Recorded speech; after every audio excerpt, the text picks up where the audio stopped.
Abi sa di ay tuod ng milk tea din ha o hamburger. Dali palihog ko. Ha?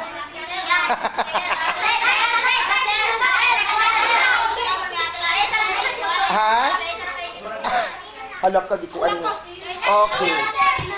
Naka-promise ba yun ko sa nakapasar sa katong highest score sa science.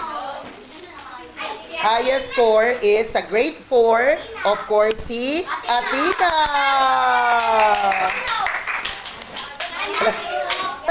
Gilibak ko kanina ko. Ay, grabe oy. Diara Athena para mas ma-inspire ang tanan nga maningkamot pa yun. Athena, dali. Ano ang ni Athena? Welcome. Of course, sa grade 5, wak man si Michelle. Sa grade 6, si Sophia. Dali, Sophia. Oo, highest score sa science. Ha? Welcome. Magatag na pod si Sir sa second quarter. Okay? So, maning kamot sa second quarter exam. Oh, nakaunsa man mo?